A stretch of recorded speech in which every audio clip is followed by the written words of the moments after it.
Welcome to Podcast with Nanz. On today's episode, we'll be interviewing Mark Tadford from MDS. Hi Mark, welcome to Podcast with Nanz. How are you doing? Hey Nanz, thanks so much for having me and thanks for doing this for dance. Oh, only a pleasure. Anything for dance. So tell me, are you following that red car? I'm following the red car. So I think we need to tell everybody what the red car is, and it's an analogy for manifestation. So the red car is just the universe manifesting things that I need to go towards. Hey. So so this podcast has led to another interview with David Matamela. Oh, that's amazing. So you are definitely following. I am. Are you? Definitely. Or was your car green? Wasn't your car green? Yeah, I love green, so my car's definitely green. Tell me about dance. When did dance start for you?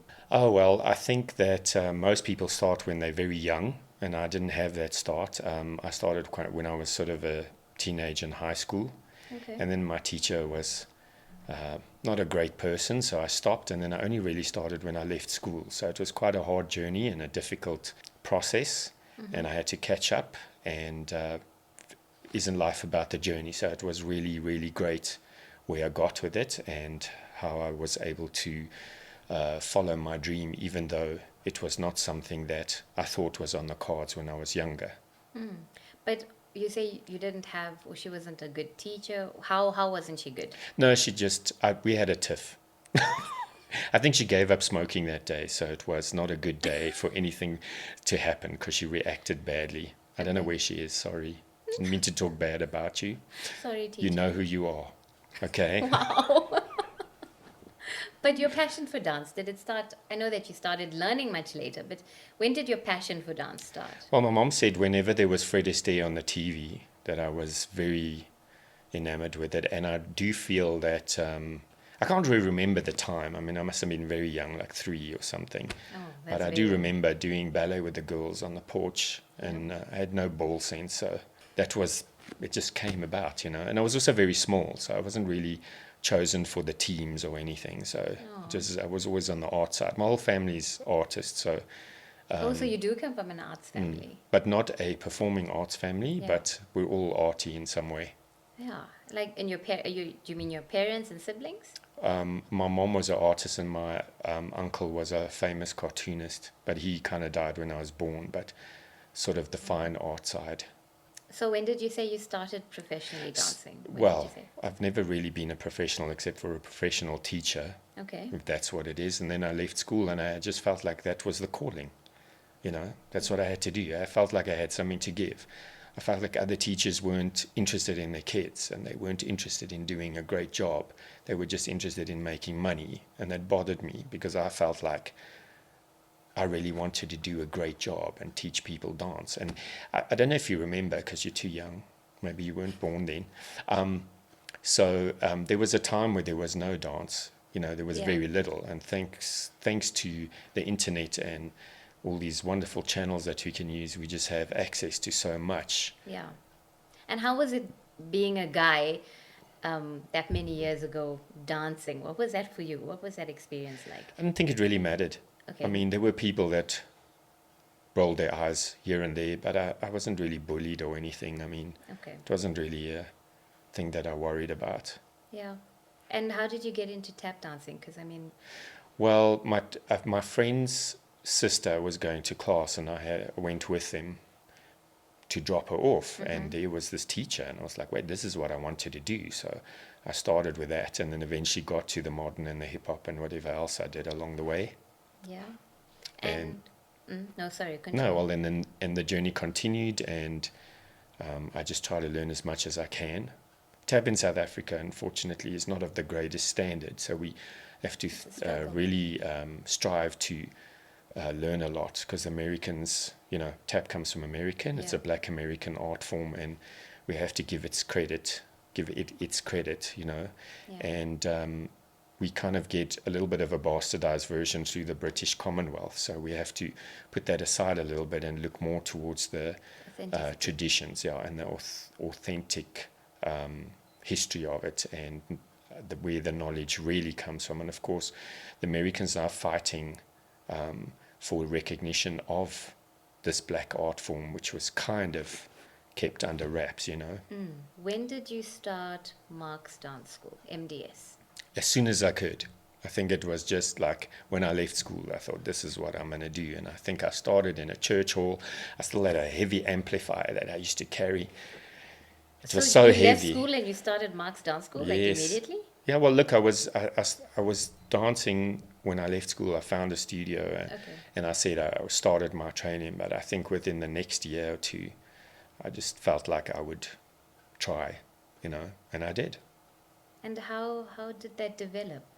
I mean, well, all studios are difficult, I think, and you know, I didn't have much training or knowledge, but I just felt like it was what I needed to do. And I remember the students I had, and they still come to me today and said it was great, but I think we all did bad things at some point.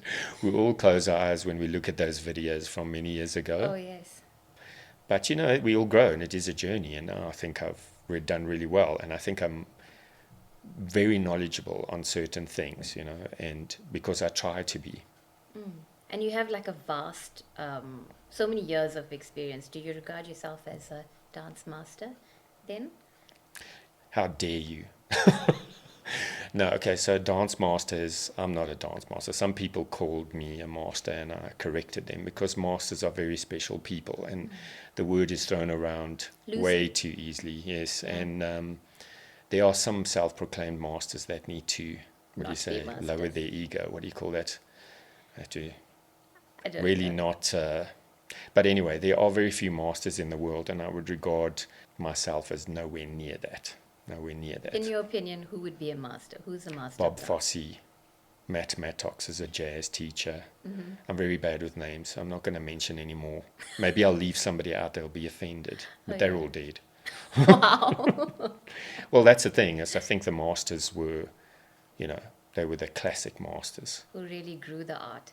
How are you growing tap? Because that's your passion, right? You love tap. I know you teach hip-hop and modern dancing, but your passions lies with tap.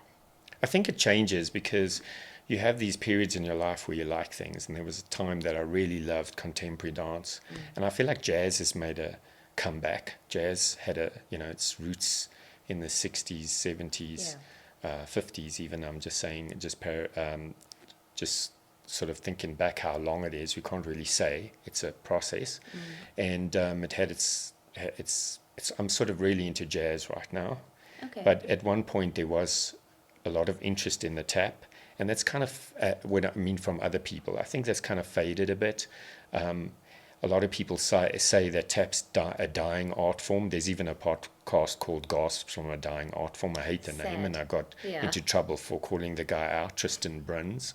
But I think he's doing great things, and it's sarcasm because it's really not dying. It just has its time. I think so. And it's not very popular right now, so the numbers in the classes are limited. But I think it's also a very, very difficult art form to master. Excuse me for using that word.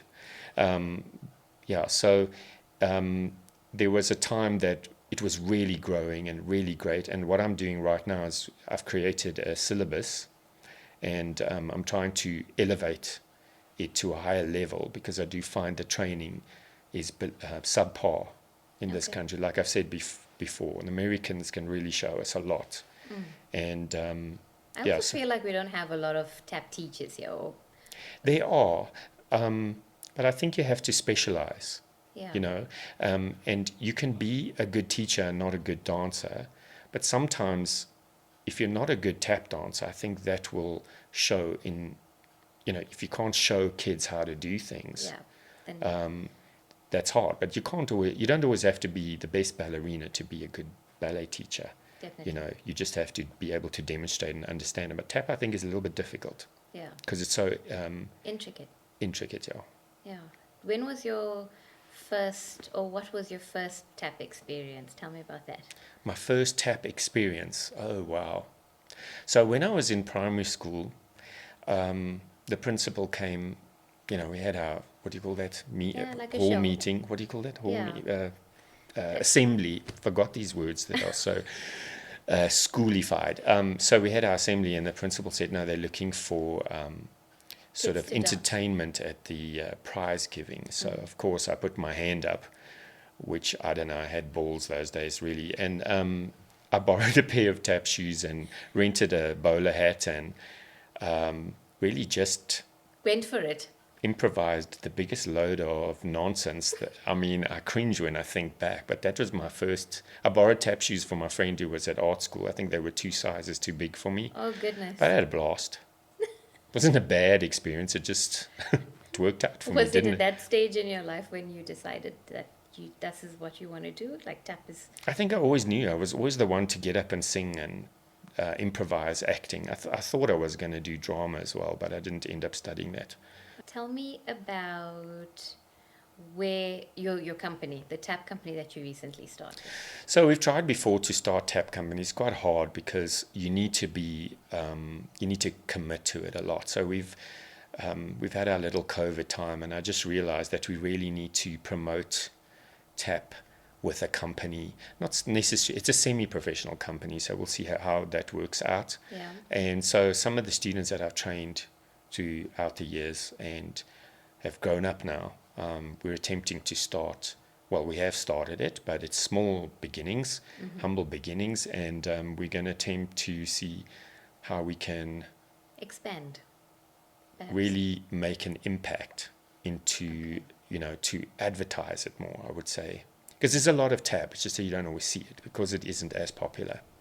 See, the problem with shows like Say You Think You Can Dance and World of Dance is that they put the tap dancers on plastic floors, and they don't really give them the right miking.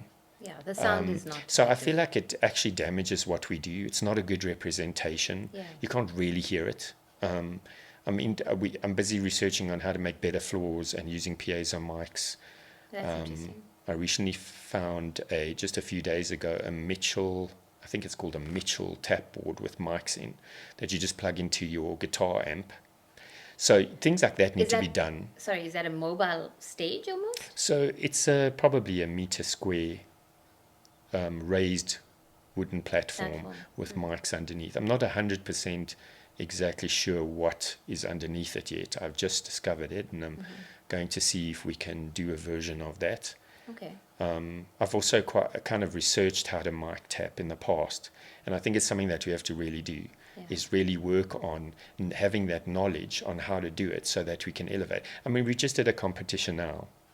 We've always been told we're not allowed to dance on the apron because it's dangerous. We might fall into the audience or there's not enough lighting or nonsense. But usually when one does a dance competition, there's a ballet mat, or Americans call it Marley. Yeah. So it's like a plastic... plastic Flooring. Roll. It's very rubbery, I would say, and it takes away the sound. Yeah, it masks So you really need to be on wood, and real wood and hardwood, and it needs to be hollow because tap and wood go together, and you're basically using the stage as a drum. So it's something that I'm looking into, and how to fix that in our dance comps and all the performances. I call out So You Think You Can Dance on Twitter often, but they don't reply. And it's important that you're doing that because, I mean, tap is all about the sound. That when you dance, that's what tap is. It's really about the sound. Tell me about the Sea of Many Rivers. What was that experience like for you? The Sea of Many Rivers. What a great name, hey? What a great name. What a brilliant experience. It's a pity that I never got to watch the show from the front. I think the video detracts from it, but what a blast we had. It's really a milestone. Yeah. I really enjoyed collaborating with you and our little tap and... Kathak. Kathak, yeah. What does Kathak mean? Kathak is an Indian classical form of dance. Does the word Kathak mean specifically anything? It's a storytelling form of dance. Okay. Yeah. So, we did our little duo, and that was a blast. Showed us up a little bit, I think. I think it really did. We really needed to... Well, I needed to be fitter. No, I think we and both... more practiced. Definitely more practice. I think if we had time, maybe. But I think we did good with the time that we had, and it was a blast. I mean, do you remember how we met during the time of the show? I think we met at Glam Dance Company. Yeah, we did. I ambushed you. Did you? I did. It's me. It's It was usually a me that planned ambushes ambush. people, so that's pretty cool. Yeah, I did ambush. I was checking your Facebook. You're not friends with any of them from there, isn't it? Wow. No, I just thought it was so funny because you invited so many people and I'm the one that did it. And that was great because it's really great that I met you. I think you're a wonderful light in this world. Oh, thank you so much.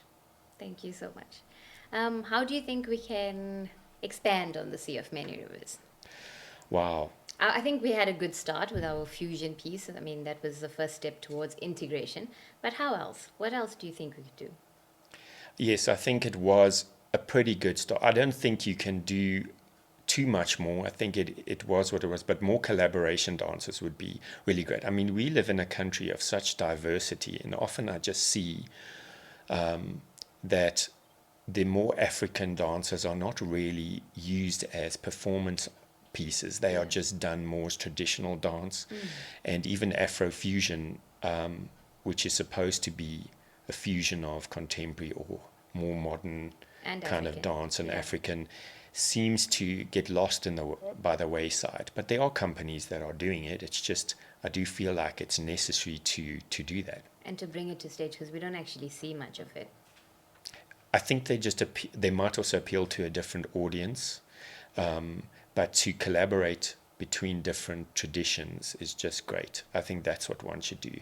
Yeah, and also I feel like the more collaborating we do, the more we kind of broaden the audience, because we don't want to target a specific type of audience. I'm not necessarily looking to go down just for an Indian audience or whatever. It doesn't matter, but we need the variety because we are a rainbow nation. Well, like after I all. said to you, I think it's good that you can target the Indian audience because they are such a large part of our community. Yeah, But but we've integrated now. now I think it's really great. The more you can do, just keep looking for different ways to do it. I think what will go very well with what you do. Well, I just don't know where belly dance fits. Well, it's not. It could actually be quite a easy collaboration. Yeah, no, it can be, but that's something we still have to work on. And we're still thinking about. The more contrasting they are, that's also really great. I mean, the tap and the katak was very different, Very. but not because you were doing footwork. But the different style style. is different styles. Yeah, Yeah, and that's what made the performance. different clothing. Obviously, yeah, very different clothing. I really admire your choreography, and I just want to know from you: do you have a process? Is there a process towards it? Yeah, I appreciate that. I think I worked very hard over the years to perfect my process. And I don't think that's really a good phrase because I think art is organized chaos. And some people will start with a song and do the first 8 counts and do the next 8 counts and teach their dancers in an order. And I just go, no, this fits here, let's do that. And then wait for the music here. Just dance around a bit and then wait for the music. And then if I don't like it, I'll change it. And I do what I feel because art is what you feel. Yeah. Sometimes I think we need to make a separation between what is art and what is business. And people who are performance artists decide to almost prostitute themselves to provide a service to somebody that's paying money, and they sell out. They kind of just do what the audience wants, which is not real art in a way. I mean, I respect the process anyway. It is hard work, but I think real art is what comes from your soul, Yeah. and you have to be true to that. You have to just decide that that's what you have to do, no excuses. I mean, we did a comp now, and somebody said the tap dance was too easy, and I was like, really, I understand why I don't want to do competition dance, because if you have to keep fitting what you do into little boxes, you're not really going to enjoy it. No. It's nice to win. Yeah. It's nice to win, But it's it also really nice to let your feelings go on a stage too. And I think that's what art is all about, and that's what dance is all about too. Yeah. Where to for MDS from here? Well, MDS is going to expand now. We had a bit of rough time with the COVID, and I did give some time to other studios. I have collaborated with other teachers in the past and never really built up my own business. I hate that word because it's not really a business, it's a passion. Yeah. So now, as I'm getting to past the halfway mark of my life, I'm looking at passing it down to younger teachers. Obviously, we have to make a way, and that's amazing. And managing that into something that could really be great. And something that I really have to work on is my management skills and business management. And do you have somebody in mind to pass those skills down to? Or? We have a few. A few, well, that's good. Well, that's but amazing. it will be, I find it very hard to find good hip-hop instructors. I think that in general people have this idea that hip-hop is only one way or a specific thing, and when they can just do a TikTok dance that they are actually a good teacher, or that I do believe that a good teacher is not necessarily a good dancer or a good judge or a good choreographer. They're all different skills, and you can learn a lot of them. And so it's hard to find, especially female hip-hop teachers. I would like a female hip-hop teacher. Anybody? I'm sure they'll contact us. Yeah. If there are any. They have high standards. I know. They have to do entry test and a psychological evaluation. But now you say you have people in mind, and are you training them specifically for this role? Not yet. We haven't got to that point yet. It's still coming. Establishing it. But there's the red car is there. The red car has arrived. Good. Keep the red car. I think it's a limo. It's Wow. got a red carpet as well. Oh, I love it. I love it. But Mark, it was lovely chatting to you. Thank you so much for gracing my set. And until next time. Thank you, man. Thank you for joining me on today's podcast with Nanz. My episode with Mark has been especially interesting, and I hope you feel the same way too. Please don't forget to like, share, and subscribe. Leave a comment in the comment box below, as well as follow me on Facebook, Instagram, and YouTube, as well as Spotify. See you guys next time.